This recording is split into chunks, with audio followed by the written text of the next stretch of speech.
मित्रांनो, आपण ज्यावेळेस आपले पैसे स्टॉक मार्केटमध्ये दीर्घकाळासाठी गुंतवण्याचा विचार करतो, त्यावेळेस स्टॉक मार्केटमध्ये 7,000 कंपन्या या लिस्टेड आहेत. यामधून आपल्याला जर चांगल्या कंपन्या निवडायच्या असतील तर त्या कंपन्यांचा फंडामेंटल ॲनालिसिस हा आपल्याला करावा लागतो. तर फंडामेंटल ॲनालिसिस करताना 3 गोष्टींचा प्रथम आपण विचार केला पाहिजे. त्या 3 गोष्टी म्हणजे त्या कंपनीचा प्रमोटर, प्रोडक्ट आणि त्या कंपनीचं प्रॉफिट.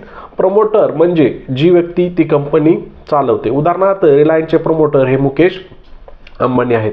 ते त्या कंपनीतील सर्व डिसिजन हे घेत असतात. तर कंपनीचा प्रमोटर हा ॲग्रेसिव्ह पाहिजे, त्याचप्रमाणे त्यावर आपण ट्रस्ट ठेवण्यासारखा पाहिजे. अशा कंपनीची ग्रोथ ही फ्युचरमध्ये नक्कीच होत असते. दुसरी गोष्ट म्हणजे त्या कंपनीचं प्रोडक्ट. उदाहरणार्थ आपल्याला बाजारामध्ये टाटाच्या पंच, नेक्सॉन या कार दिसतात, म्हणजे टाटा मोटरचे कार हे एक प्रोडक्ट आहे. तर कंपनीचा प्रोडक्ट हा चांगला पाहिजे, त्याची बाजारामध्ये मोनोपॉली पाहिजे, तिचा चांगला मार्केट शेअर पाहिजे आणि फ्युचरमध्ये त्या प्रोडक्टला ग्रोथ होण्यासाठी स्पेस हा असला पाहिजे. अशा प्रोडक्ट असलेली कंपनी आपण निवडली पाहिजे. आणि तिसरी आणि सर्वात महत्त्वाची गोष्ट म्हणजे त्या कंपनीचा प्रॉफिट.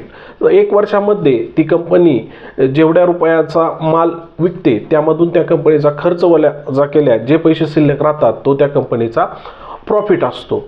तर कंपनीचा प्रॉफिट हा दरवर्षी 15% वाढला पाहिजे आणि ती कंपनी दरवर्षी प्रॉफिटमध्ये पाहिजे. अशा कंपनीची निवड ही आपण आपल्या गुंतवणुकीसाठी केली पाहिजे. या 3 गोष्टींचा तुम्ही व्यवस्थित विचार करून जर कंपनी सिलेक्ट केली तर नक्कीच ती कंपनी तुम्हाला दीर्घकाळामध्ये पॉवर ऑफ कंपाऊंडिंगचा फायदा होऊन चांगला परतावा आपल्याला देऊ शकते.